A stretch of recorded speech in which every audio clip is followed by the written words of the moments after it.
2014 Suzuki V Strom 1000 ABS review. The big V Strom returns for 2014 in a much-anticipated reincarnation of its original form.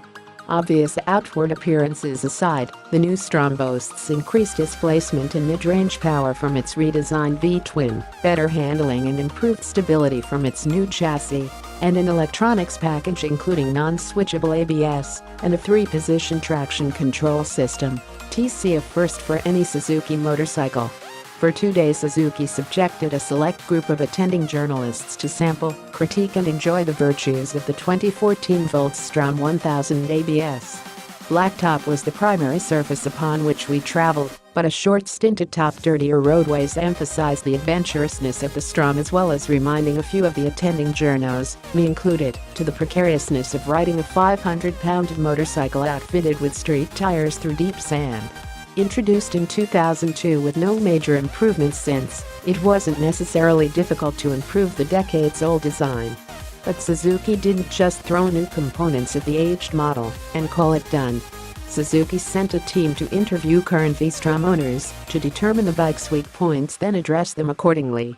Their findings resulted in focused improvements to low to mid-range power, torque, increased high-speed stability, reduced weight and bulkiness, updated styling, design, integrated 3-piece luggage, increased range of genuine accessories, improved engine performance comes via larger displacement, 996cc to 1037cc, achieved by increasing the bore from 98mm to 100mm, while leaving the stroke the same at 66mm.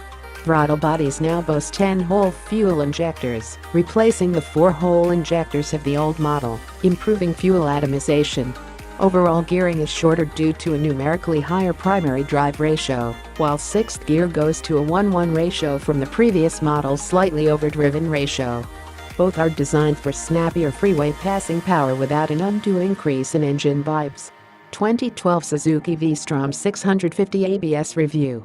First ride, video and alligator count resulted in a 4-second time frame for the Strom to accelerate from 65 miles per hour to 75 miles per hour while in top gear. At 55 miles per hour, though, a downshift from 6th to 5th is required to quickly dispatch slower moving traffic.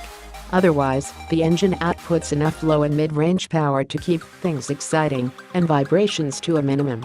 Above 5,000 RPM you'll notice some engine vibe sneaking into the bars and foot pegs, but you're never cruising at this RPM. 85 miles per hour is still below the 5K RPM threshold, unless you're purposefully wanting to experience the rush that comes when the touch sweeps past 6,000.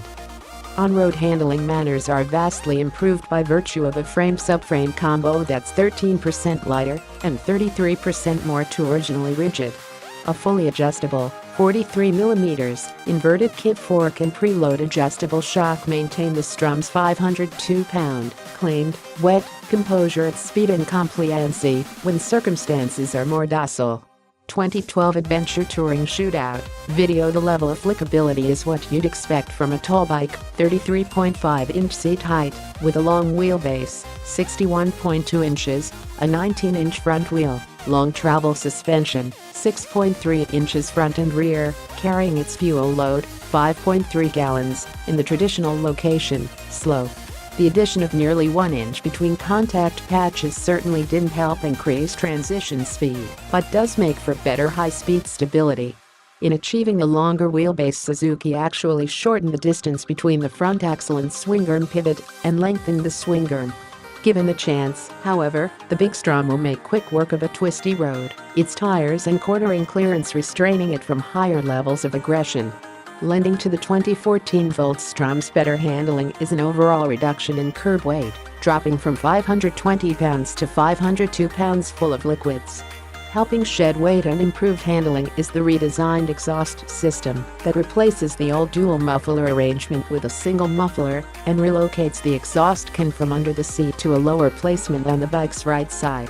Suzuki says the new system saves 10 pounds, more than half of the entire bike's weight reduction.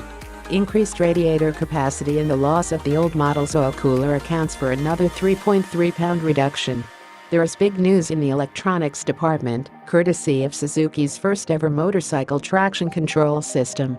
The switchable 3-mode 1-2 Off. System monitors front and rear wheel speed, throttle position, crank position and gear position and controls rear wheel slip page via the ignition coil and secondary throttle valve. Suzuki deserves kudos for developing a first-time TC system that, even when in level 2, does not abruptly retard power, but rather softly restricts power delivery without disrupting corner exit driver chassis composure. Unlike its TC system, the V Strom's ABS is non-switchable, and while it works very well, many will prefer to disable the ABS, at least to the rear wheels, such as the Enduro Pro mode with BMW's ABS system on the R1200 GS. And while not an electronic rider aid, the Strom 1000 comes equipped with Suzuki's clutch assist system, SCAS. Like other slipper clutches, SCAS helps reduce reverse engine torque when snapping high RPM downshifts, and also reduces clutch pull by a claimed 13%. Improved rider comfort comes by way of a handlebar that's 34mm closer to the rider and a longer seat-to-peg distance that results in an extra 15mm of legroom.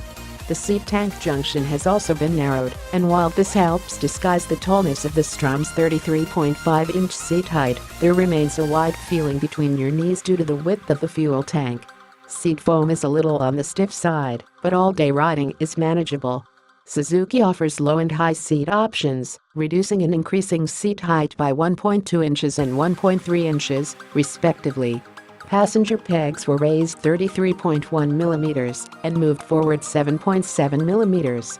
A nice design element is the inclusion of passenger grab handles into the rear luggage rack.